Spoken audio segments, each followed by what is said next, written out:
எந்த மனிதன் ஹராமான உணவை உட்கொள்கிறானோ அந்த ஹராமான உணவை உட்கொள்ளக்கூடியவனின் துவாவை அல்லாஹ் ஏற்றுக்கொள்ள மாட்டான் என்று நபிகள் நாயகம் ஸல்லல்லாஹு அலைஹி வஸல்லம் அவர்கள் சொன்னார்கள். அதாவது ஹராமான உணவு என்று சொன்னால் மார்க்கத்தில் தடை செய்யப்பட்ட உணவு ஹராமாக்கப்பட்ட உணவாக இருக்கிறது.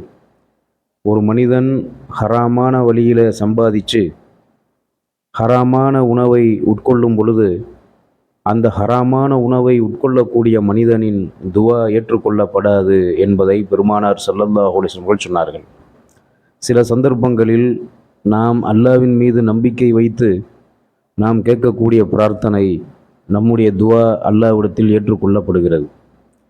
ஒரு பயணி பயணத்தில் இருக்கும் பொழுது ஒரு மனிதன் தன்னுடைய தேவைக்காக அல்லது பிறர் தேவைக்காக அல்லது ஏதாவது நல்ல காரியத்துக்காக அவன் பயணம் மேற்கொள்ளும் பொழுது பயணத்தில் ஒருவன் அல்லாஹ்விடத்திலே துவா செய்வானேயானால் அந்த பயணத்தில் கேட்கக்கூடிய துவா ஏற்றுக்கொள்ளப்படும் என்று நபிகள் நாயகம் ஸல்லல்லாஹு அலைஹி வஸல்லம் அவர்கள் சொன்னார்கள்.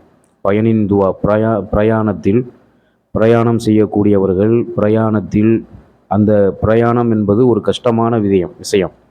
அந்த கஷ்டமான பயணம் என்பது அது எந்த பயணமாக இருந்தாலும் சரி, பைக்கு பயணமாக இருந்தாலும் அல்லது 4 வீலரில் பயணம் செய்வதாக இருந்தாலும், பஸ்ஸில் போகிறதா இருந்தாலும், ட்ரெயினில் போகிறதா இருந்தாலும், ஃப்ளைட்டில் போகிறதா இருந்தாலும், எந்த பயணமாக இருந்தாலும் சரி, அதாவது சாதாரணமாக நம்முடைய சொந்த வாகனத்தை வச்சு, ஏதாவது 2 சக்கர வாகனம், 4 சக்கர வாகனம், பஸ்ஸில் போகிறது, ட்ரெயினில் போகிறது, ஃப்ளைட்டில் போகிறது உட்பட எந்த பயணமாக இருந்தாலும் அந்த எல்லா பயணமும் வேதனை.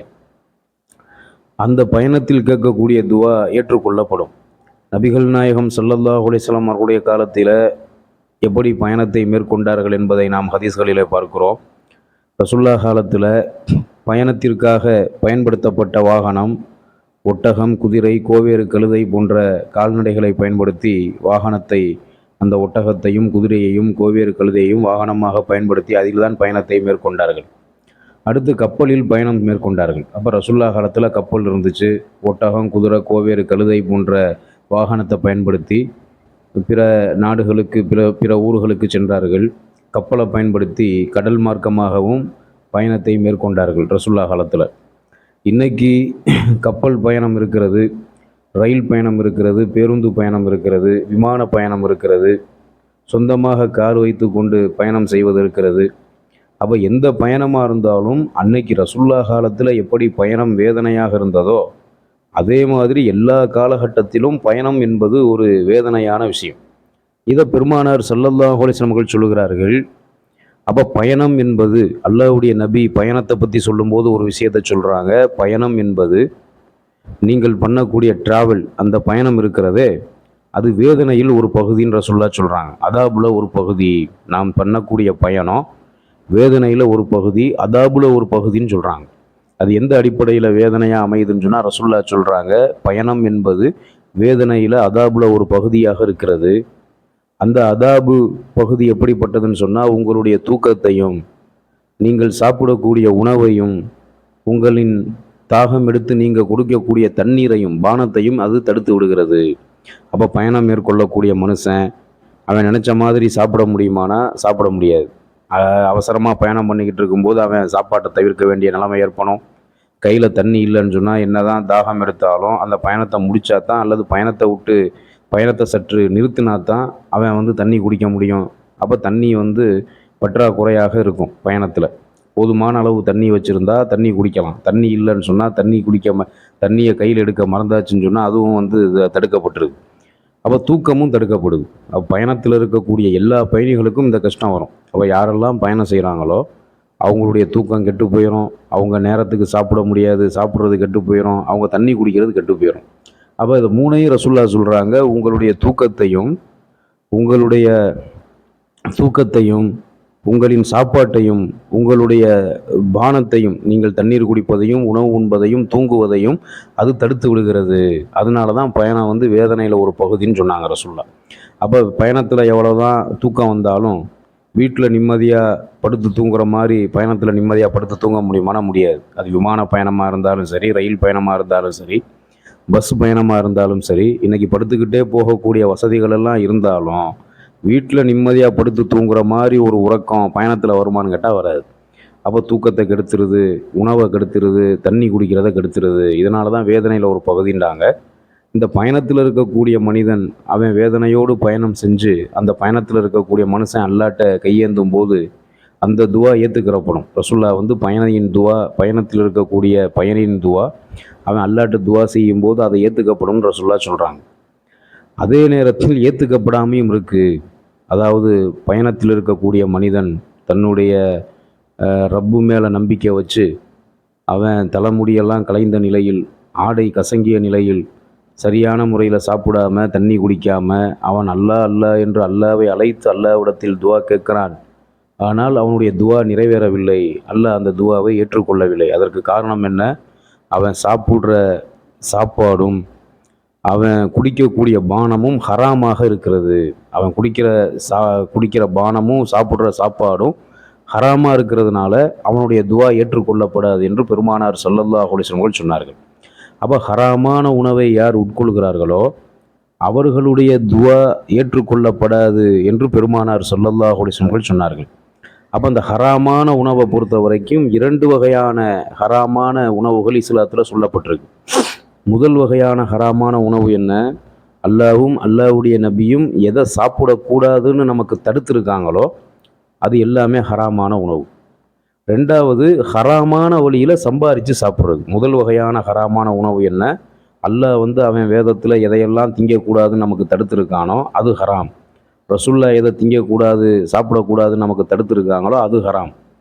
இதை பற்றி குரானில் நீங்கள் பார்க்குறதா இருந்தால் சூரா பக்ரா, திருக்குரானில் இருக்கக்கூடிய 2வது சூறாவில் உள்ள 173வது வசனத்தில் அல்லாஹ் சொல்கிறான், இன்னமா ஹர்ரம அலைக்குமுல் மைத்தத்த வத்தம வலஹ்மல் ஹின்சிரி வமா உஹில்ல பிஹி லி ஹைரில்லா ஃபமனில் துர்ர ஹைர. அதாவது அல்லாஹ் இந்த வசனத்தில் சொல்லுகிறான், தானாகவே செத்ததும், அதாவது தானாக செத்ததும், இரத்தமும், பன்றியின் இறைச்சியும், அல்லாஹ் அல்லாத பெயர் சொல்லப்பட்டதும் ஆகியவைகளைத்தான் அல்லாஹ் உங்களின் மீது ஹராமாக தடை செய்யப்பட்டதாக ஆக்கியிருக்கிறான். ஆனால் எவரேனும் பாவம் செய்யாத நிலையில் வரம்பு மீறாமல் இவற்றை உண்ண நிர்பந்தித்தால் அவர் மீது குற்றமில்லை. நிச்சயமாக அல்லாஹ் கருணை மிக்கவனாக மன்னிப்பவனாக இருக்கிறான் என்று அல்லாஹ் சொல்கிறான். இன்னல்லாஹ ஹஃபூருர் ரஹீம், இன்னல்லாஹ ஹஃபூருர் ரஹீம். அல்லாஹ் கருணை மிக்கவனாக நிச்சயமாக அல்லாஹ் கருணை மிக்கவனாகவும் மன்னிக்கக்கூடியவனாகவும் இருக்கிறான் என்று அல்லாஹ் சொல்கிறான். அப்போ தானாக செத்தது, இரத்தம், பன்னியின் இறைச்சி அல்லாஹ்வுடைய பெயர் சொல்லாமல் அறுக்கப்பட்டது, இது 4மே ஹராம். தானாக செத்து போன ஆடு, மாடு, கோழி இறைச்சி, ஒட்டகம் இறைச்சி ஹராம். இரத்தம், எந்த ஒரு இரத்தமும் நாம் சாப்பிட்றதுக்கு ஹராம். பன்றியின் இறைச்சி ஹராம். அல்லாஹ்வுடைய பெயர் சொல்லாமல் அறுக்கப்பட்டது அல்லது அல்லாஹ்வுடைய பெயருக்கு பதிலாக வேறு ஏதாவது பெயர் சொல்லி அறுக்கப்பட்டது.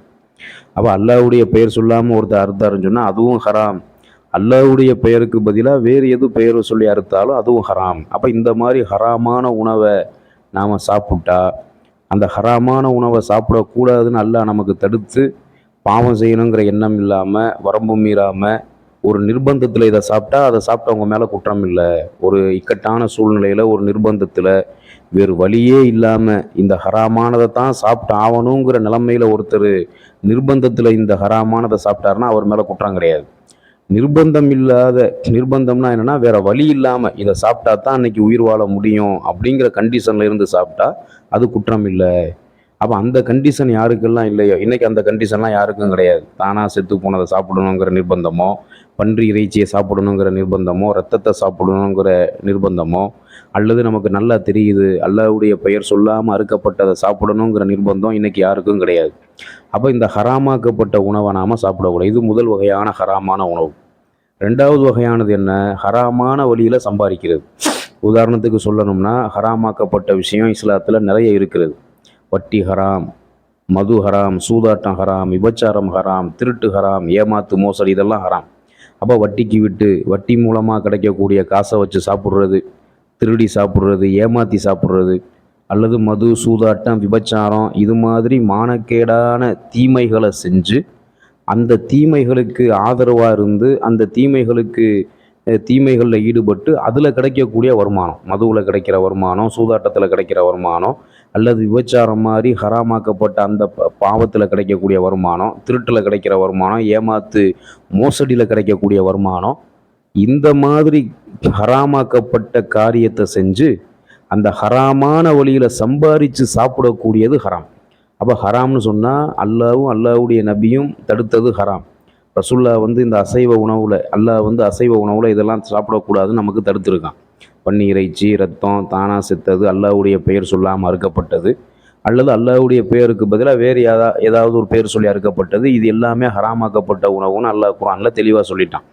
ரசுல்லா சொல்கிறாங்க, நீங்கள் சாப்பிடக்கூடிய அந்த அசைவ உணவில் நமக்கு அல்லாஹ்வுடைய நபி சொன்ன ஒரு அறிவுறுத்தல் என்னன்னு கேட்டால், நீங்கள் சாப்பிடக்கூடிய அந்த கால்நடை இறைச்சியை நீங்கள் சாப்பிட்றதா இருந்தால் எந்த கால்நடைக்கு, எந்த விலங்குகளுக்கு கோரை பற்கள் இல்லையோ, அதே மாதிரி கீறி கிழிக்கக்கூடிய நகங்கள் இல்லையோ, அந்த விலங்குகளையெல்லாம் நீங்கள் சாப்பிடலாம். அப்போ அந்த ஆடு, மாடு, ஒட்டகம், குதிரை இது மாதிரியான கால்நடைகளுக்கு கோரை பற்கள் கிடையாது, கீறி கிழிக்கக்கூடிய நகங்கள் கிடையாது. அப்போ இதெல்லாம் நமக்கு ஹலாலாக்கப்பட்டது, அனுமதிக்கப்பட்டது. அப்போ கீறி கிழிக்கக்கூடிய நகங்களும் கோரை பொருட்களும் இருக்கக்கூடிய விலங்குகள் எது? நாய், ஓநாய், நரி, பூனை இது மாதிரி. அப்போ எந்த விலங்குகளுக்கு கீறி கிழிக்கிற நகமும் கோரை பற்களும் இருக்கிறதோ அந்த மாதிரி உள்ள விலங்குகளின் இறைச்சியை நாம் சாப்பிடக்கூடாது. அதே மாதிரி பறவை வகையை பொறுத்த வரைக்கும் ரசூல்லா சொல்கிறாங்க, நகத்தில் வேட்டையாடக்கூடிய பறவைகளின் இறைச்சியை நீங்கள் சாப்பிடக்கூடாது. நகத்தில் வேட்டையாடுறதுன்னு சொன்னால், இப்போ உதாரணத்துக்கு நகத்தில் வேட்டையாடக்கூடிய பறவைகள், இந்த காகம், பருந்து இது மாதிரி சில பறவைகளை சொல்லுவாங்க. அப்போ நாம் சாப்பிடக்கூடிய இந்த கோழி, காடை, கௌதாரி இது மாதிரியான இறைச்சிகளும் பறவை வகையை சேர்ந்தது. அப்போ நாம் சாப்பிட்ற இந்த பறவை வகையை பொறுத்த வரைக்கும் இதுக்கு அளவுகோல் என்னன்னு சொன்னால், எந்த பறவை வாயில் கொத்தி வேட்டையாடி சாப்பிடுமோ அது நமக்கு அனுமதிக்கப்பட்டது, எந்த பறவை நகத்தில் வேட்டையாடி சாப்பிடுமோ அது நமக்கு அனுமதிக்கப்பட்டது இல்லை. இது ரசூல்லா நமக்கு தடுத்தது. அப்போ அல்லாவும் அல்லாவுடைய நபியும் தடுத்தது ஹராம். சாப்பிடக்கூடாதுன்னு எதை தடுத்துருக்காங்களோ அது ஹராமான உணவு.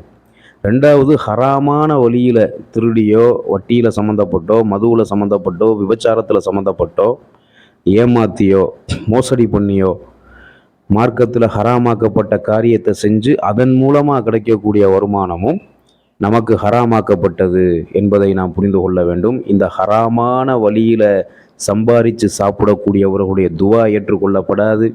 ஹராமான உணவுகளை சாப்பிடக்கூடியவர்களின் துவா ஏற்றுக்கொள்ளப்படாது.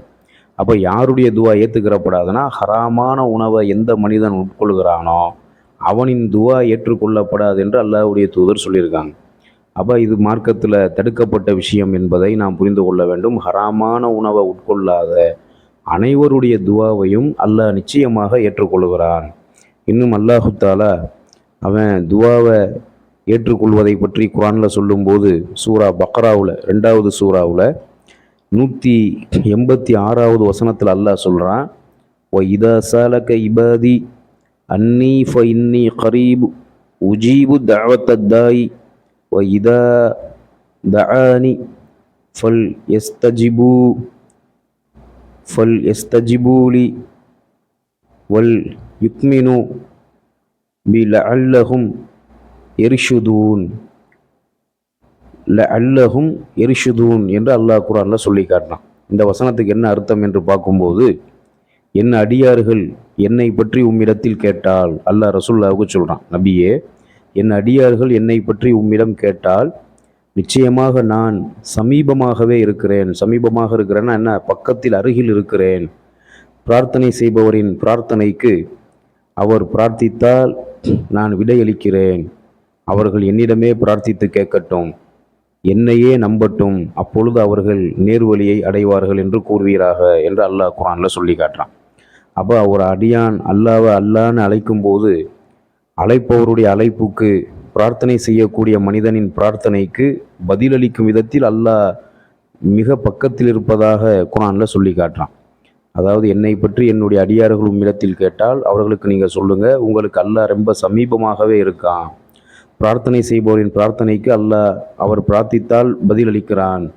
அவர்கள் அல்லாஹ்விடமே பிரார்த்தித்து கேட்கட்டும், அல்லாஹுவையே நம்பட்டும், அப்பொழுது அவர்கள் நேர்வழி அடைவார்கள் என்று இந்த 2வது சூறாவில் 186வது வசனத்தில் அல்லாஹ் நமக்கு பதில் சொல்கிறான். இந்த வசனத்தில் நமக்கு அல்லாஹ் அறிவுறுத்துறான்.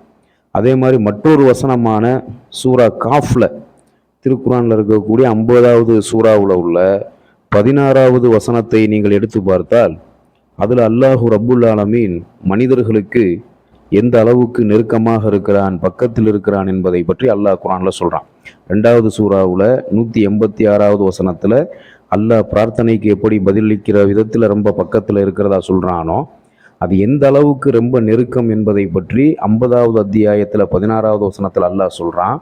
வலக்கது ஹலக்னல் இன்சான வ நலமு மா துவஸ்விசு பிஹி நப்சுஹு வ நஹுனு அக்ரபு இலைஹி மின் ஹபுலில் வரீது வ நஹுனு அக்ரபு இலைஹி மின் ஹபுலில் வரீது.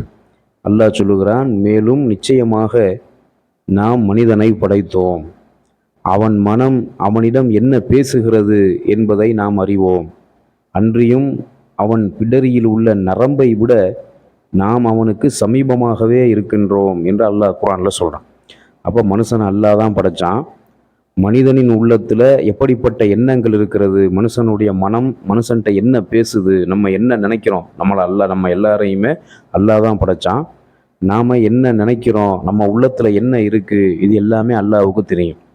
ஒவ்வொரு மனுஷனுக்குமே அவனுடைய பிடரி நரம்பை விட அவனுக்கு அல்லாஹ் ரொம்ப நெருக்கமாக பக்கத்தில் இருக்கிறான் என்று இந்த 50வது சூறாவில் 16வது வசனத்தில் அல்லாஹ் நமக்கு சொல்லி காட்டுறான். அப்போ அல்லாஹ் நமக்கு நெருக்கமாக இருக்கிறான், பக்கத்தில் இருக்கிறான். நம்முடைய துவா ஏற்றுக்கொள்ளப்படுவதற்கு நபிகள் நாயகம் ஸல்லல்லாஹு அலைஹி வஸல்லம் அவர்கள் நமக்கு என்ன விஷயத்தை கட்டளையிட்டார்களோ, எந்தெந்த விஷயங்களை அல்லாஹ்வுடைய தூதர் நமக்கு ஏவினார்களோ அதெல்லாம் மார்க்கத்தில் சொல்லப்பட்ட மிக முக்கியமான விஷயம். ஹராமான உணவை உட்கொள்வதை விட்டு நாம் விலகி இருக்க வேண்டும். அல்லாஹ்வின் மீது நம்பிக்கை வைத்து நாம் துவா செய்ய வேண்டும். சந்தர்ப்ப சூழ்நிலையின் காரணமாக, ஒரு சில நிர்பந்தத்தின் காரணமாகவோ அல்லது சில சந்தர்ப்ப சூழ்நிலையின் காரணமாகவோ நாமளே தவறு செஞ்சு ஹராமான சாப்பாடை சாப்பிடக்கூடிய நிலைக்கு போயிட்டோன்னு சொன்னால் அதுக்காக வேண்டி அல்லாஹ்விடத்தில் அதிகமாக நாம் தௌபா செய்ய வேண்டும், பாவ மன்னிப்பு தேட வேண்டும். அல்லாஹ்விடத்தில் பாவ மன்னிப்பு தேடக்கூடிய மக்களாக, அதிகமாக பாவ மன்னிப்பு தேடக்கூடிய மக்களாக, அல்லாஹ்வின் மீது நம்பிக்கை வைத்து அதிகமாக துவா செய்யக்கூடிய மக்களாக, அல்லாஹ்வின் மீது நம்பிக்கை வைத்து நாம் கேட்கக்கூடிய துவாவில் நிராசை அடைந்து விடாமல், அதிருப்தி அடைந்து விடாமல், அந்த துவாவுக்கு முக்கியத்துவம் தந்து அல்லாஹ்விடத்தில் அதிகமாக துவா செய்யக்கூடிய நன்மக்களாக, அந்த துவாவை கொண்டு மறுமையில் வெற்றி பெறக்கூடிய நன்மக்களாக இந்த உலகத்தில் வாழ்வதற்கு நம் எல்லோருக்கும் அல்லாஹ் அருள் புரிய வேண்டும் என்று பிரார்த்தித்தவனாக என்னுடைய இந்த உரையை முடித்துக் கொள்கிறேன். வாஹிரு தாவானா அனில் ஹம்துலில்லாஹி ரப்பில் ஆலமீன். அஸ்ஸலாமு அலைக்கும் வரஹ்மத்துல்லாஹி வபரகாத்துஹு.